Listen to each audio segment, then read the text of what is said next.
Inhumanoids. The evil that lies within.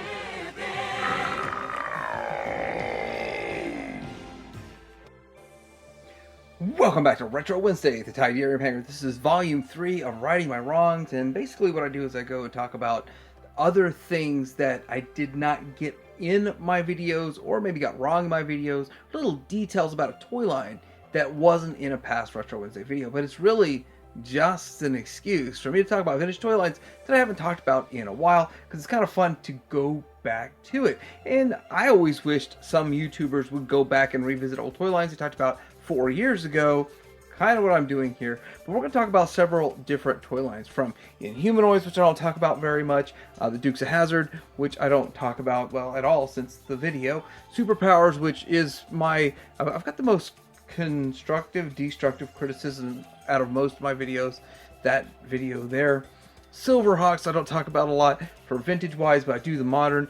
Dragonriders, the Styx, Visionaries, Arco Otherworld, Captain Power. Rambo's been in every video, because there's just a lot I didn't know about it when I collected it, but it's a small detail, but it's a detail. We'll talk about this and more coming up.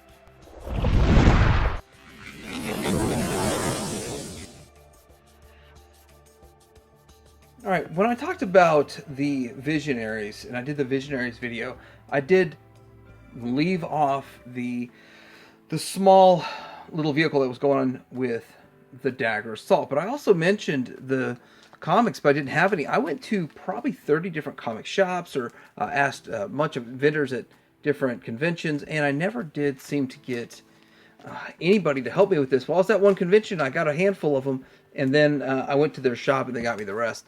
So this was actually more expensive than I wanted to go. It was almost over $10 a comic book, when they were trying to say they should be worth like $2 or $3. But anyway, overspent on it, obviously. Well, overspent on it. But there is issue number 1, Magical Knights. That's what the cover looks like, and it's pretty cool. And then here's issue number 2. You guys might notice I don't talk a lot about comic books, because I don't actually even read them. I only use them for my art behind my... There's Scream of the Sky Claw. I'm sure that one says something else over the price sticker that I got it for.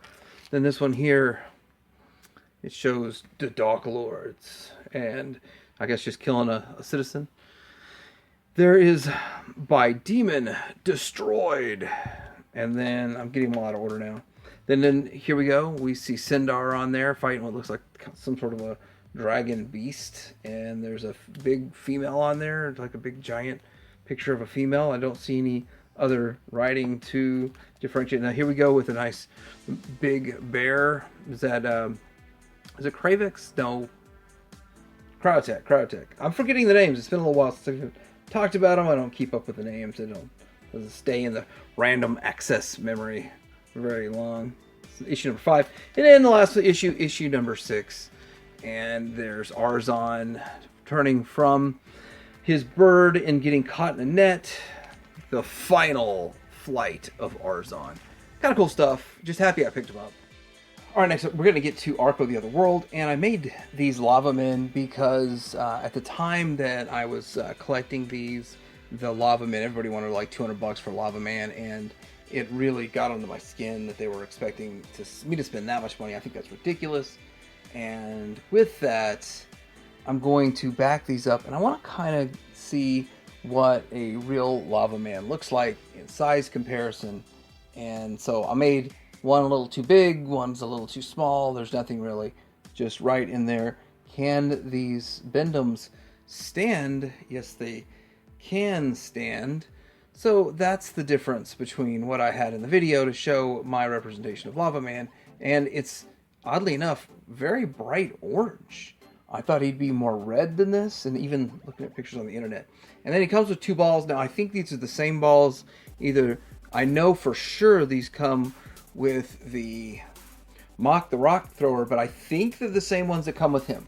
I'm not 100% sure on that, so that might be some other wrong that I'm writing, but I don't have very many of them, so I kind of use them as both the M.A.S.K, the rock, and with this guy. But still, it's pretty cool to finally get these in the collection. Right now, they're selling a lot cheaper. I mean, I had to pay nearly $100 each for these. That's expensive, and I couldn't believe I was doing it, but I'm still happy to have them in the collection. And so with that, Lava Man from Arco, the Otherworld. All right, next we have the Silverhawks Bluegrass, and this is the Ultrasonic. I keep wanting to call them Supersonic, but Ultrasonic Bluegrass. And this one, I had it in the video, but I didn't have any of his accessories. I think I might have had this piece, but I don't remember. But I pieced them together, and nowadays you can get him a little cheaper than before. So that's kind of cool. So I do want to showcase that you can put the guitar on the back, the hole in the back where wings would usually clip. It's the same clip.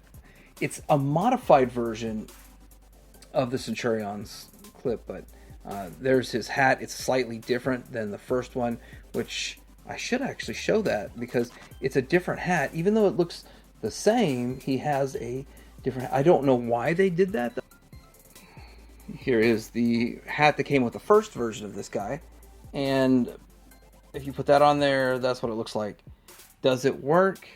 I don't know which one is actually more common, harder to get. I have to say that I think this one's easier to get carded, but the first version is actually hard to get carded, but easier to get loose. So I think that's kind of how it works, because by the time they got to this, people had kind of stopped buying them as kids and started buying them as collectors. Here's if you try to balance the Super 7 hat on it.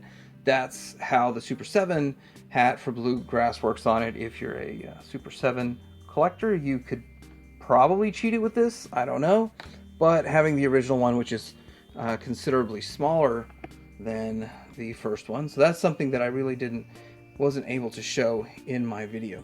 So now getting into the guitar, you have a spot right here where the fingers can go to hold it, so he holds it with that, and that's pretty much what's holding it. This other hand is really just free, not doing much of anything. And then the spot on the back. Now I'm going to pop it off. Now I don't like this because the vac metal can rub off, but then you have this backpack here. All right, so here it is on his back, and you pull these wings out. It's got wings, and there he goes. Now you can flip it around and have this facing inside or outside. You can have this on the backpack. This does flip around for whatever reason. So if you can have it like this, or you can have it configured where it's flipped around. Let's see if I can do that. Well, pops off. Or you can have it configured like this. Either way, there's backpack. Then get his hat back on.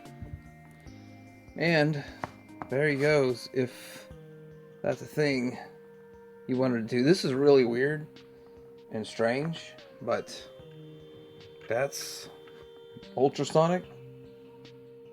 And here's how this turns back into the computer station to just be his computer, chilling with him. I always thought this was really weird, a weird thing, and something I actually had never known about, because I didn't really know about these later ones until I started collecting them. And they can be harder to get. But this is Ultrasonic Bluegrass, a whole lot of fun, and a much different figure. Next up we got Tire. This is another one which I didn't really know much about this guy. And again, I got flack for not knowing about him, flack for not having the missile, flack for not knowing what he did. But now I know. And knowing is half the battle. When you do that, it launches the missile across the room. That's some good launching action there. Let's do the reload on this, and the reload is that simple. There's a lot of mystery to me about how this works, but it's kind of cool feature. And as a kid, I think it'd be kind of fun, but this came late in the line, and a lot of kids quit collecting by then. Next up, we're going to talk about M.A.S.K, and I got to say, from the video I made with the Series 3 Buzzard, that's an indie race car, comes with Miles Mayhem and Maximus Mayhem. They come with the Flexor M.A.S.K or the Deep Freeze M.A.S.K, and it's interesting because I didn't know that it also was made with a variant in the Collider M.A.S.K. Now here it is. This is Miles, okay, and then here we go with Maximus with the Collider M.A.S.K. Now, there are the different dots on them, there's still different colored dots on the forehead, but instead of coming with a standard M.A.S.K, it comes with the Collider Mask. Now the Collider Mask is already very hard to get because Gloria Baker, and with the Stiletto vehicle, that's one of the last run vehicles, so it's hard, it's rare, it's hard to come by. But this one I think is even harder. I think it's a European variant also, so I didn't get this in my European variant video. Probably won't get any others, but this is still pretty cool to have overall. And I think this one is, yes, Maximus. You see the eye patch in there with the Collider Mask. And it's another fun variant to have if you're collecting masks. There's a ton of variants. You know, I gotta also say, since I'm talking about masks, I like to talk about all these other toy lines. M.A.S.K is a pretty good sized toy line, has a really big following, and a lot of money's being left on the table. The fact that Hasbro is not making these, but hopefully Ramen Toys doing theirs, but it's like one new one a year is what it feels like. So we'll see what comes of that. I'm excited for everything coming from Ramen Toy, and I'm definitely having fun with the vintage line, although I think I'm pretty much done, almost. Next up, we're going to get into the Dukes of Hazzard line. Was it Mego that made these? And anyway, in one of my past episodes of Righting My Wrongs, I did talk about this. You have, is it Roscoe or Cletus? I think this one's Roscoe and this one's Cletus. And the fact that he has this arm, and of course it's got that pumping action arm for whatever reason, so a buddy of mine that's been collecting this for a long time has a complete collection and like duplicates and all kinds of crazy stuff. But he did talk about the fact he has this arm because of a movement he makes in the show. He's like, good, good, good, good, and he just kind of shakes his fist. That's the whole thing. But it also, I saw somebody in an eBay listing showing that you can hold the hat like that. So I think that's a cool way to display it. And so I like that. This one here, and I believe that's Roscoe and this one's Cletus. I might have them backwards, but anyway, this one doesn't have a removable hat. And so he has a variant though with the straight arm and the curved arm. And so what my friend explained to me about this is during production, they just literally ran out of straight arms and just started using the curved arms because they had more. And that's just how it went. And that's the story behind it. It's just simply a blue arm on a figure, and they're trying to get it production as cheap as possible, of course, because that's what you do or did back then. And that's a likely story, and I guess that works, but still fun to have variants of both. Next up is the Uncle Jesse variant. Uncle Jesse's got the gray beard, and then this variant here has the brown beard, but somebody says that it goes to another toy line. Here's the thing, like 20 people have said this now, but the one thing is nobody's been able to say what toy line, which really surprises me that so many people know it goes to another toy line and it's not really a Dukes of Hazzard variant. And I start looking a little closer, you notice different color shoes and some more differences than just the beard, and then the tan shirt's a little bit different colors, so different colorations. What toy line is it supposed to go to if it's not an Uncle Jesse variant? Probably my biggest wrong that I'm writing is the Daisy Duke Jeep. And I finally got a Daisy Duke Jeep, and I think that it looks pretty cool. It's a whole lot of fun to have the Daisy Duke Jeep in there. But the big thing is that the figures fit in it properly. Versus I had the Gay Toys one, and we'll show it here in just a bit side by side. But there's not much to it. It does have this windshield that's just, it's wide open. There's no glass in it or anything. That's usually missing. The roll bar is usually missing. And this wheel on the back's sometimes missing. Still kind of a cool vehicle overall, but I had the Gay Toys one, which is way too big for this toy line, but it got the job done. So it was better than nothing, but when you think about it, like getting your stuff in scale and making it right is good. And it was a good Jeep, and they've recolored this Jeep, I think, into some different color versions. I know that the Gay Toys is like 3 or 4 different colorations of that, but still better than nothing on the Gay Toys one. And this one here, it just feels right because it's the right size. Next up, we're going to Captain Power. We're going to the wasteland of Earth in the future, and hopefully that's not just a few years. But this is the Dread Stalker, and the one I had wasn't walking. I got one that walks. I actually have brand new in the box one too, and it actually works pretty well. I mean, most of these seize up over time, but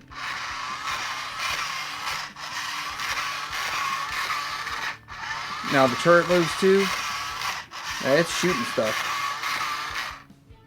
But there's Dr. Dread in there, and then of course that's the Tritor that's in the back, which he's a little bit more rare of a figure. Not the rarest of them, but he's pretty rare. I guess you'd want to get Dread out of the way before you start operating this. But still a fun vehicle. I'm glad that it still works and gets the job done, and the turret moves as it moves. So cool toy if you could keep it working for 40 years. So I didn't really think this part out. I guess I grabbed the wrong figure, but this is Rambo. That's Whip Action Warhawk, and I just have him in the display, so I figured just grab him. But the thing that I didn't know about this playset was one little piece, and there's probably other little pieces I didn't know about in this playset. When it comes to this tri-gun here, which I don't want to break anything, there's this little sight piece that is almost always missing, and evidently it was missing for mine when I did my review. And as I was looking, and I was like, why? What is that? I've never seen that before. And it just kind of clips in here, and I don't know if I'm going to break anything trying to take it out, but there's a hole in there, and it just clips into that hole, and it's just a tiny little sight piece. And I just didn't know it existed. And so I thought mine was complete for like 3 years, and then someone's like, includes the sight piece. And I'm like, what sight piece? I'm like, oh, well, I guess I need that. So I got it, and there it is. But probably the hardest piece to get in, not in the whole line, but for the playset. So that's the Savage Strike headquarters, and that stupid little sight piece. Now, when I made my video for Inhumanoids, I didn't know there was a variant for the Liquidator, and there's a variant for Tendril with long tendrils, short tendrils. And although this is a big oversight of mine, because I remember looking up pictures for this toy line, and I would see that this little button back here was red. And as I got my figure and it had a yellow button, I was thinking, oh, I must have been thinking about something different. But I just kind of went about it and just accepted it because everything worked and it was fine. But lo and behold, there's a red button variant, which actually to me makes a lot more sense. That to have that red button back there so you know it's the button. But then, of course, you can disguise it with the yellow. Not sure why this variant exists. And, of course, you're going to say, well, Mike, you got one with hose, the other one's got no hose. And, well, Liquidator number 2 has no hose. But with that, that variant is interesting. But I started maybe second guessing, was that just prototype kind of pictures and then they changed it in production? Or was this in production long enough to actually have a variant? That's really strange. I mean, I find that to be really odd. And then you also have to stop and think there's not very many parts in this entire toy line that are cast in just this bright red. I mean, this might be the only piece in the toy line cast in red. I gotta go through the whole toy line to check that out. But there's just not much cast in just straight up red, but there's a lot of stuff in yellow. So that might explain it. That might make sense, but it's a fun little variant to know about. Now for Dragonriders and Styx. This is the best for last, I guess. A lot of people have been talking about collecting Dragonriders and Styx. It is not an easy line to collect, and it is, I would say, it's just not even fun because very little shows up, and when it does, it's too expensive or broken, and then you don't see another one for 6-8 months. But this purple one eluded me for a while, and then I ended up picking up a few actually. And the thing about it is, this is the figure that goes with Roseanne. Now, it's just a standard repaint of the demon right here, and it's the same thing. So it is the repaint of the demon, and let me zoom in and show you they're the exact same figure, just a different color. And in fact, I think the paint apps are exactly the same. Everything's exactly the same, except for the fact that he's purple. But one other thing is, it's exactly the same. It still has the hole in the back. So can you swap the wings? And this is scary because I don't want to break that tab, but can you swap the wings? And if you have a purple one, you can have the purple one with the wings. It's a thing that can be done. I know wings are hard to come by these days, by the way, but I think so. I saw somebody making reproduction ones, which that'd be pretty awesome too, to just like fill out your whole demon selection with wings. But yeah, I'm just good. I'm good with it standard the way it's supposed to be. That's kind of how I like to display my stuff anyway. Next, we have a color variation for Gulez the Ogre. Now, this is something I didn't see in any print material, and nobody pointed it out to me, but now it's in my face, and I can show you because I have the print material that'll show it. But the lighter one is the more common one, and looks better in my opinion, and it was the individual carded one. The darker one is the one that was packed with the Demon Flyer, and I'll show you right here. Darker with the Demon Flyer, light one is on its own. As you can see, that's where the variant comes. Exact same figure, just cast in a darker blue and has the tan, lighter tan on the underoos and the boots, but still has the white on the necklace and the hat. Still have the exact same accessories. Both come with the whip, both come with the jagged edged sword. And I just didn't know this existed. I was done with my video, moved on, didn't even point it out as a thing that existed as a variant. But now I know, and you know. Since I've taken up studying the color card back as a hobby, no, not really, but I've noticed a few things. First of all, this guy here, the skull sled driver, the prototype showed up with gold. That's not really a variant. That's not something that exists that I know of. And as we can see, the Ruzan here, the Ruzan, they show it with white and blue. And I know that, I think another person made a video saying, does that even exist? And have you seen it? I believe there's a prototype. By the time it went to production, they said, hey, we've got more yellow in this line, or we need some yellow. And the purple matches the purple paint, or is that even cast in purple? Anyway, it matches sort of the driver with purple on the head. So those are two more variants. I don't really see anything else that's different, but there it is, Dragonrider Styx. Hopefully it helps you clarify a few things, because this was a confusing line to me.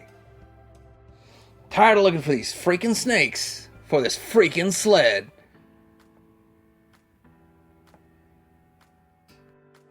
Working on these guys for next week. And then maybe the week after, we do a mutant module. A couple more Retro Wednesdays, lots more fun. Alright, so I hope y'all enjoyed this Retro Wednesday, Volume 3, Righting My Wrongs. Talking about several different toy lines.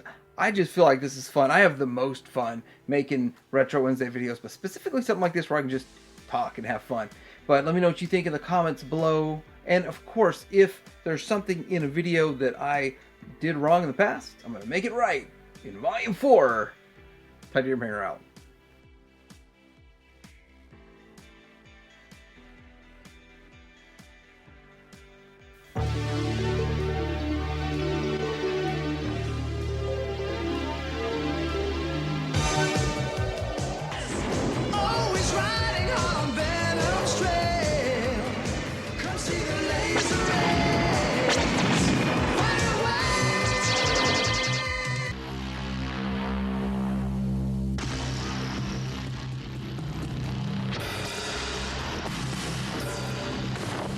Rambo.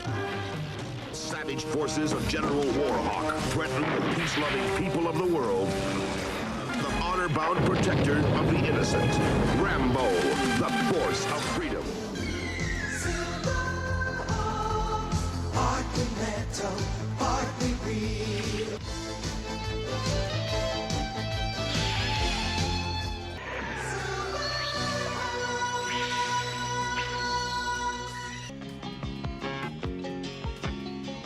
Just a good old boy, never meaning no harm, fighting the system like a true modern-day Robin Hood.